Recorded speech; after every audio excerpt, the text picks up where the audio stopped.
Hello everyone, deadlock एक बहुत ही important topic है ऑपरेटिंग सिस्टम का। एग्जाम्स में इसका क्वेश्चंस आते रहता है। ये इतना भी हार्ड टॉपिक नहीं है, इजी टॉपिक है। अगर आप इसका कंसेप्ट और ट्रिक को समझ जाओ तो जितना भी ट्रिकी क्वेश्चंस एग्जाम में है आराम से उसको बना सकते हैं।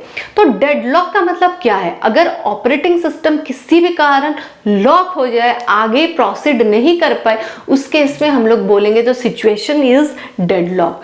तो एग्जाम्पल समझते हैं। ये एक प्रोसेस है।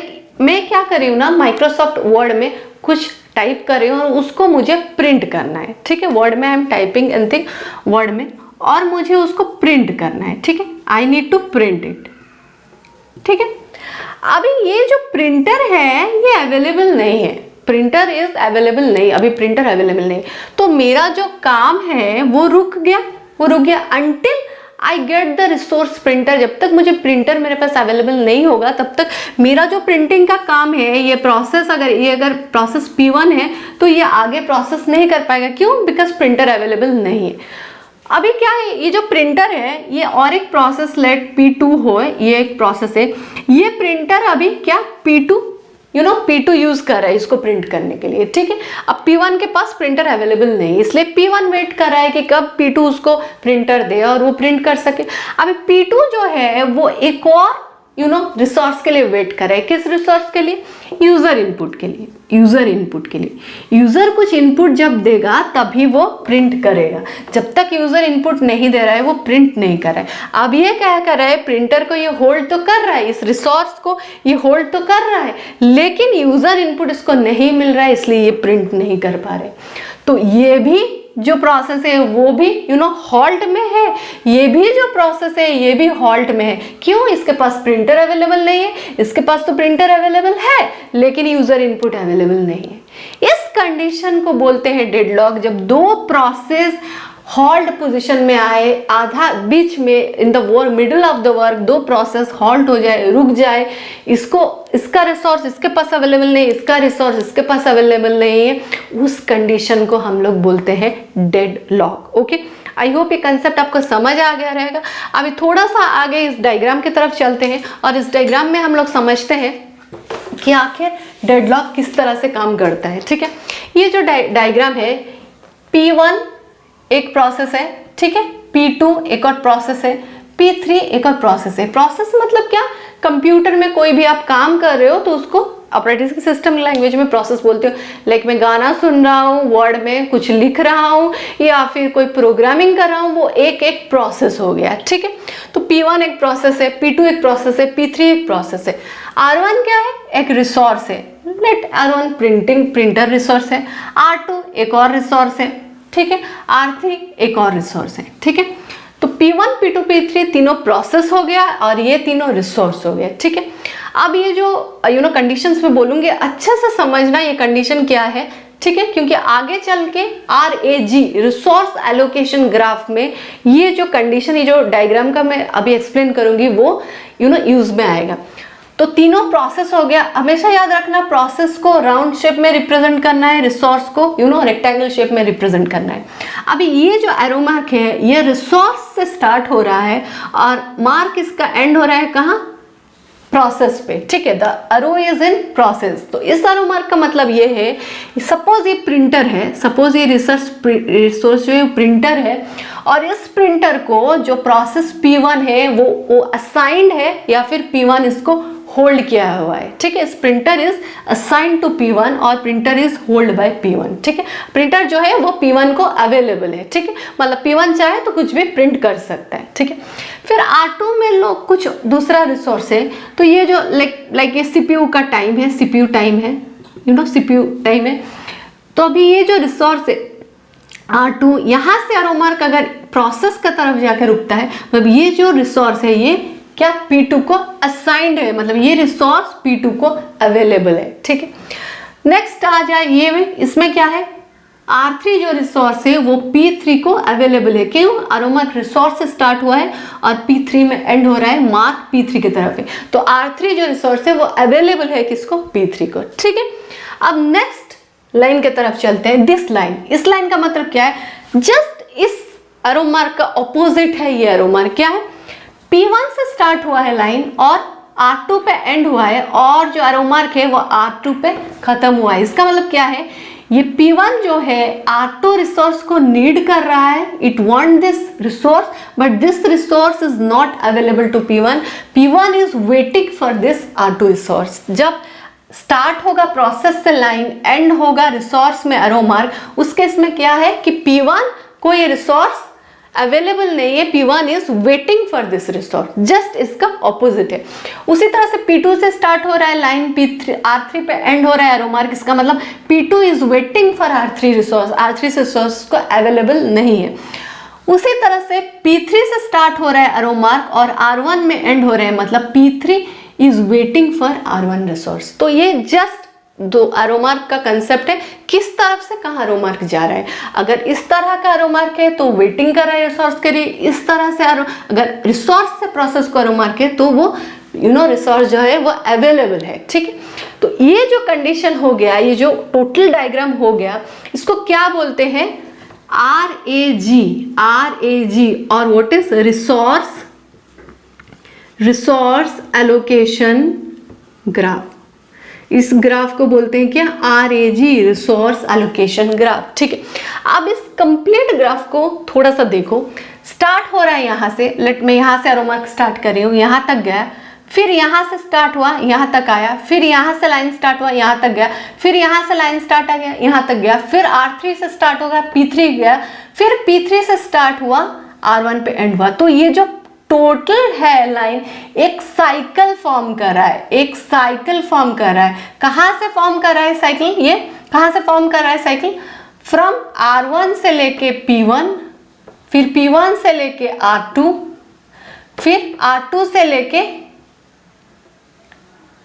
P1 से लेके R2, फिर R2 से लेके P2, फिर P2 से लेके आ रहा है क्या R3, फिर R3 से लेके P3 और फाइनली P3 से लेके R1, P3 से लेके R1। तो एक साइकिल फॉर्म करें, तो अगर एक साइकिल फॉर्म हो जाए तो इसका मतलब जो सिचुएशन है, ये सिचुएशन क्या है, the situation is for deadlock. ये सिचुएशन जो है वो किस सिचुएशन है, डेडलॉक, मतलब यहाँ पे डेडलॉक है, ठीक है। क्यों, बिकॉज एक साइकिल फॉर्म हो रहा है, ठीक है।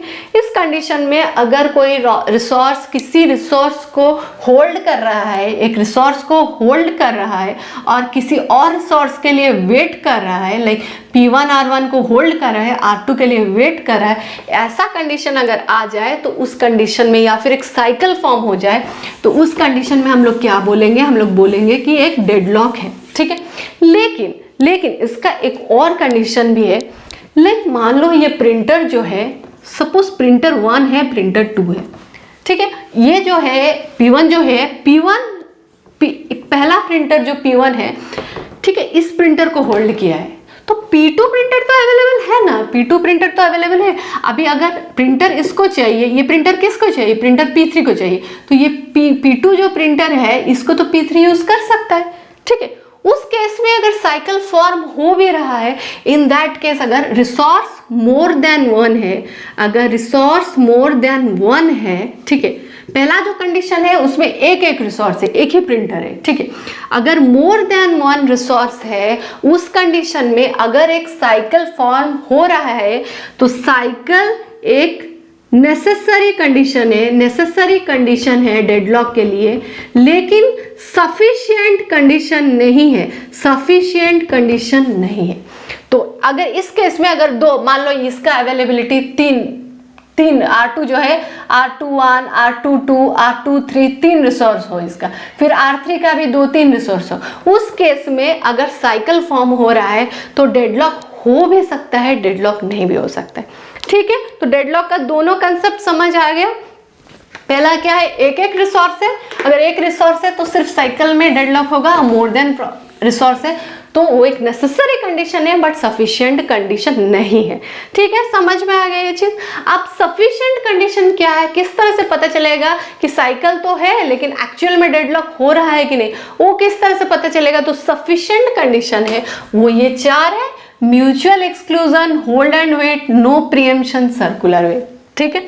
ये 4 कंडीशन अगर होल्ड कर लिया, इसका मतलब ये सफिशिएंट कंडीशन है कि हाँ अभी सिस्टम है वो अनसेफ है या फिर वो डेडलॉक स्टेट में है। फॉर एग्जाम्पल अगर होल्ड एंड वेट का बात करूं तो ये RAG ये ग्राफ समझाते समझाते आई थिंक मैं होल्ड एंड वेट के बारे में ऑलरेडी एक्सप्लेन कर चुकी हूँ कि एक रिसोर्स को होल्ड कर रहा है, दूसरा रिसोर्स के लिए वेट कर रहा है। ये एक नेसेसरी, अगर सिर्फ इसका बात बोले तो ये एक नेसेसरी कंडीशन है कि सिस्टम डेडलॉक हो सकता है।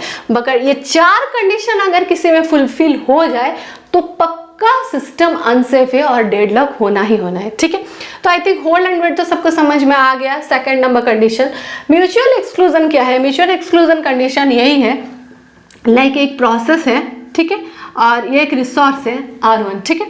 इस रिसोर्स को, ठीक है, ये रिसोर्स है, ठीक है, ये प्रिंटर है, वही सेम प्रिंटर एग्जांपल में दे रही हूँ ताकि समझने में इजी हो।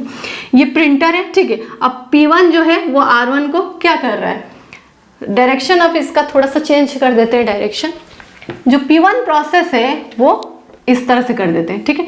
मतलब इस तरह का एरो मार्क, मतलब I have explained over here, इस तरह R1 से यहाँ पे एरो मार्क आ गया, मतलब जो प्रिंटर है वो P1 को अवेलेबल है, इसको अवेलेबल है या फिर असाइन है। तो अभी P1 को प्रिंटर अवेलेबल है, ठीक है। अब P1 जितना भी चाहे अपना वर्ड फाइल, जो भी PDF है, जो भी है, जितना भी चाहे प्रिंट कर सकता है, ठीक है। अभी नेक्स्ट है P2। अभी P2 को जो है यहाँ से P2 also want this resource, ठीक है। अभी एरो मार्क थोड़ा सा देख लो, इस तरफ एरो मार्क है मतलब अवेलेबल है, ऐसा एरो मार्क है मतलब P2 वेट कर रहा है प्रिंटर के लिए। अभी P2 के पास प्रिंटर नहीं है, इस तरह का एरो मार्क फ्रॉम P2 से एरो मार्क R1 तक है, मतलब P2 वेट कर रहा है, ठीक है। अब प्रिंटर तो एक ही है, अब ये तो एक ही प्रिंटर है, अब दोनों को प्रिंटर चाहिए। इस केस में अगर मैं ये प्रिंटर को P1 के साथ साथ P2 को भी असाइन कर दूं, P2 को भी असाइन कर दूं, तो क्या होगा, P1 भी प्रिंट कर पाएगा, P2 भी प्रिंट कर पाएगा, ठीक है। दोनों ही प्रिंट कर पाएंगे, दोनों का काम हो जाएगा और प्रिंटिंग भी होगा, डेडलॉक स्टेट में भी नहीं आएगा, ठीक है। इस कंसेप्ट को अगर एक रिसोर्स को दोनों सिमिलर एक साइमल्टेनियसली यूज कर सकते हैं, उस कंडीशन को क्या बोलते हैं हम लोग, स्पूलिंग बोलते हैं। कि एक रिसोर्स को लाइक प्रिंटर हो गया, दोनों यूज कर सकते हैं। कैसे यूज करेंगे, लाइक एक बफर है, तो यहाँ पे मान लो P1 का डेटा जो भी प्रिंटिंग डाटा है, ठीक है, P2 का डेटा है, तो ये सब P1, P2 ये सब डेटा बफर में स्टोर हो जाएगा। और जब जैसे ही प्रिंटिंग कमांड आएगा, एक एक करके पहले P1 का फिर P2 का एक एक करके प्रिंट हो जाएगा। तो दोनों साइमल्टेनियसली एक साथ एक रिसोर्स, एक प्रिंटर का यूज कर सकते हैं, ठीक है। इसको बोलते हैं क्या, म्यूचुअल एक्सक्लूजन कंडीशन। मतलब इस केस में म्यूचुअल एक्सक्लूजन कंडीशन सेटिस्फाई नहीं कर रहा है। क्यों? क्योंकि अभी ये जो प्रिंटर रिसोर्स है दोनों एक साथ यूज कर रहे हैं, ठीक है। तो ये म्यूचुअल एक्सक्लूजन कंडीशन सेटिस्फाई नहीं कर रहे। अगर कब सेटिस्फाई करेगा, जब ये रिसोर्स सिर्फ एक जन ही बस P1 ही यूज कर सकता है और P2 उसके लिए बस वेट कर सकता है, उस कंडीशन में क्या आएगा, म्यूचुअल एक्सक्लूजन कंडीशन को सेटिस्फाई करेगा, ठीक है। इस कंडीशन को सेटिस्फाई करेगा। इस केस में डेडलॉक होने का चांस बहुत ज्यादा है, क्योंकि एक जन रिसोर्स को होल्ड कर रहा है, दूसरा रिसोर्स के लिए वेट कर रहा है, ठीक है। तो ये कंडीशन क्या है, mutual exclusion. As the name is suggesting, excluding, वो रिसोर्स को हम लोग एक ही प्रोसेस को असाइन करेंगे, दूसरा प्रोसेस को एक्सक्लूड कर देंगे। तो अगर म्यूचुअल एक्सक्लूजन कंडीशन सेटिस्फाई कर रहा है, इसका मतलब डेडलॉक होने का बहुत ज्यादा चांसेस है। होल्ड एंड वेट हो गया, म्यूचुअल एक्सक्लूजन हो गया। Next, no preemption. No preemption condition क्या है? No preemption condition means like अब ये रिसोर्स देखो, ये जो P1 है, ठीक है, ये P1 है, ये क्या हो, इस R1 को होल्ड किया हुआ है, ये R2 के लिए वेट कर रहा है, ठीक है। R2 इसको अवेलेबल नहीं है, ठीक है। R1 को ये होल्ड कर रहा है, ठीक है, और R2 के लिए वेट कर रहा है, R2 अभी अवेलेबल नहीं है, तो ये अभी क्या, होल्ड स्टेट में है, प्रोसेस आगे नहीं हो पा रहा है। सिमिलरली देखो, ये जो P3 है, ये किसके लिए वेट करे, R3 तो इसको असाइन है, बस R1 अगर इसको मिल जाए P3 को, तो ये अपना प्रोसेसिंग आगे कर सकता है। तो ये किसके लिए वेट करे, R1 के लिए वेट करे। अब P1 भी तो R2 के लिए वेट कर रहा है, ये R1 होते हुए भी, अवेलेबल होते हुए भी प्रोसेस नहीं कर पा रहे। तो अगर हम इसको प्रीएम्प्ट कर देंगे इससे, ठीक है, प्रीएम्प्ट कर देंगे, इस प्रोसेस को प्रीएम्प्ट कर देंगे कुछ टाइम के लिए, ठीक है, फ्रॉम R1, और इसी प्रोसेस को P3 को असाइन कर देंगे, P3 को यहाँ से प्रीएम्प्ट कर देंगे और P3 को असाइन कर देंगे। तो दोनों अवेलेबल, R1 भी इसको अवेलेबल हो गया, R3 भी इसको अवेलेबल हो गया। अब P3 अपना प्रोसेस का काम कर सकता है। अब P1 तो वैसे भी वेट कर रहा है R2 का, तो इसको वेट करने दो।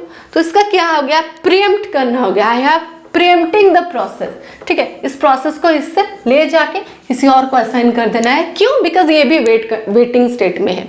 तो उस कंडीशन में क्या है, डेडलॉक अवॉइड हो सकता है, क्यों, बिकॉज ये एग्जीक्यूट हो गया। अब ये एग्जीक्यूट हो गया तो ये जो R1 है फिर से इसको असाइन कर देना है। अब एक जन तो इसमें से ये तो एग्जीक्यूट हो गया, ये तो हट गया, ठीक है, अब दोनों प्रोसेस बचा, ठीक है। तो अगर प्रीएम्प्ट करके हम लोग डेडलॉक को अवॉइड या प्रिवेंट कर सकते हैं, डेडलॉक को प्रिवेंट या अवॉइड कर सकते हैं, ठीक है, कर सकते हैं। अगर नो प्रीएम्प्शन का कंडीशन है कि अगर किसी को कोई रिसोर्स असाइन है तो हमको नो प्रीएम्प्ट करना है, प्रीएम्प्ट करना ही नहीं है। ये कंडीशन को अगर हम फॉलो करें इस केस में, अब इसको प्रीएम्प्ट करके इसको असाइन नहीं करना है बिकॉज ये अभी इसको अलॉटेड है, उस केस में क्या चांसेस है, बहुत ज़्यादा चांसेस है कि डेडलॉक ऑक्यूर कर सकता है। अब 3 अगर सेटिस्फाई कर गया तो बहुत चांसेस है डेडलॉक हो सकते हैं। अब ये फाइनल अगर ये कंडीशन में सेटिस्फाई हो गया तो डेडलॉक होने का बहुत ज़्यादा चांसेस है। सर्कुलर तो मतलब चांसेस नहीं है, तब डेडलॉक होना ही होना है, ठीक है।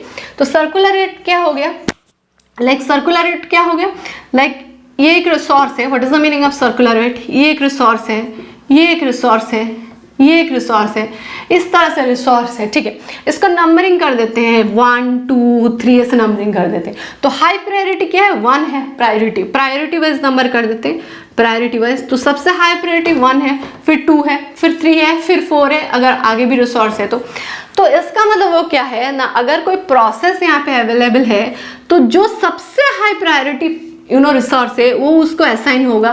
तो P1 जो है लो प्रायोरिटी रिसोर्स जो है वो इसको असाइन नहीं होगा। अगर हाई प्रायोरिटी रिसोर्स है तो ये पहले ही असाइन होगा, ठीक है।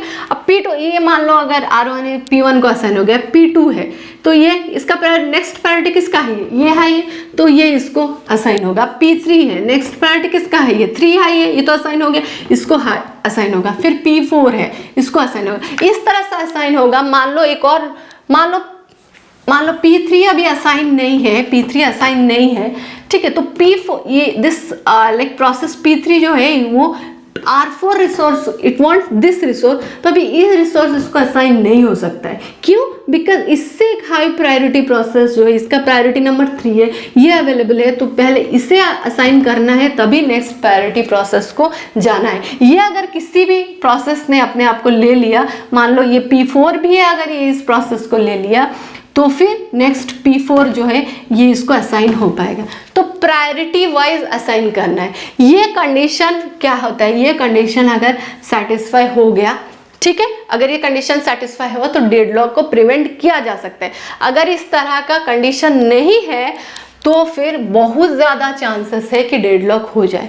तो ये 4 कंडीशन सफिशिएंट कंडीशन है डेडलॉक के लिए। कहीं पे भी अगर ये 4 कंडीशन एक साथ है, बन रहा है, तो इसका मतलब जो सिस्टम है वो अनसेफ स्टेट में है या फिर सेफ स्टेट में नहीं है और डेडलॉक स्टेट में है, ठीक है। तो 3 तरीका होता है, एक होता है डेडलॉक को अवॉइड करना है, एक होता है डेडलॉक को प्रिवेंट करना है, एक होता है डेडलॉक को इग्नोर करना है। मतलब इग्नोर मतलब ऑपरेटिंग सिस्टम देखेगा कि हाँ थोड़ा बहुत डेडलॉक है, उसको इग्नोर करके अपना काम करते रहेगा, ठीक है, वो एक थिंग हो गया। प्रिवेंट क्या है कि डेडलॉक को प्रिवेंट करना है, मतलब चेक करना है कि bye checking these 4 conditions, deadlock को बाय चेकिंग दीज 4 कंडीशंस की डेडलॉक 4 कंडीशंस को चेक करना है और देखना है कि डेडलॉक सिस्टम हमेशा सेफ स्टेट में रहे, अनसेफ स्टेट को नहीं जाए, ठीक है। डेडलॉक अवॉइडेंस मतलब जब भी डेडलॉक अनसेफ स्टेट में हो तो उसमें नहीं आगे प्रोसेस करना है, जब तक सेफ स्टेट में है तब तक आगे प्रोसेस करना है, ठीक है, उसको बोलते हैं डेडलॉक अवॉइडेंस। ये हो गया। अभी जो रिसोर्स एलोकेशन ग्राफ है, RAG रिसोर्स एलोकेशन ग्राफ, उसके बारे में थोड़ा सा एक्सप्लेन कर देती हूँ। You can see this arrow mark over here, let this is process P1, let this is process P2, let this is process P3. ये एक रिसोर्स है R1, ये एक रिसोर्स है R2, ये एक रिसोर्स है R3, ठीक है। अभी इस कंडीशन में थोड़ा सा देख लेते हैं क्या हो रहा है। P1 जो है वो किस लिए वेट कर रहा है, यहाँ रो मार्क है इसलिए P1 क्या है, R1 के लिए वेट कर रहा है। R1 किसको असाइन है, P2 को असाइन है। P2 किसके लिए, R2 के लिए वेट कर रहे हैं। R2 किसको असाइन है, P3 को असाइन है। क्यों, रो मार्क यहाँ पे है इसलिए P3 वेट कर रहे हैं R3 के लिए, और R3 किसको असाइन है, P3 R3, और R3 किसको असाइन है, R3 P1 को असाइन है। तो इस कंडीशन में क्या है, एक साइकिल फॉर्म हो रहा है। अगर मोर देन एक रिसोर्स है, सिंगल इंस्टेंस ऑफ रिसोर्स है, तो उस केस में क्या है बोलेंगे डेडलॉक। ये डेडलॉक स्टेट में है। इस टाइप का ग्राफ को, इस टाइप का एरो मार्क को हम लोग क्या बोलेंगे, रिसोर्स एलोकेशन ग्राफ या फिर RAG पुट करके हम कोई भी सिस्टम में चेक कर सकते हैं कि उस सिस्टम में डेडलॉक है कि नहीं, सिस्टम सेफ है कि नहीं। तो एग्जाम ओरिएंटेड आपको इसी तरह से ग्राफ मिल जाएगा, ठीक है। अब उसको रिलेटेड क्वेश्चन पूछेगा कि ये सिस्टम, इस ग्राफ को देख के आइडेंटिफाई करो कि सिस्टम आपका सेफ स्टेट में है कि अनसेफ स्टेट में है। तो ये जो एरो मार्क है इस बेसिस पे सिलेक्ट कर सकते हो, ठीक है। बहुत सारा डेडलॉक अवॉइडेंस का एल्गोरिथम है, प्रॉब्लम्स है, तो वो हम नेक्स्ट वीडियो में डेडलॉक डिस्कस करेंगे। इस वीडियो में जो बेसिक डेडलॉक का कंडीशन है, ये 4 condition, mutual exclusion, hold and wait, no preemption, circular wait, ये 4 कंडीशन एक्सप्लेन होगा। आई होप वीडियो आपको अच्छा लगा। वीडियो अच्छा लगा तो सेशन को लाइक कर दीजिए, वीडियो को लाइक कर दीजिए और चैनल को सब्सक्राइब कर दीजिए। Thanks for watching.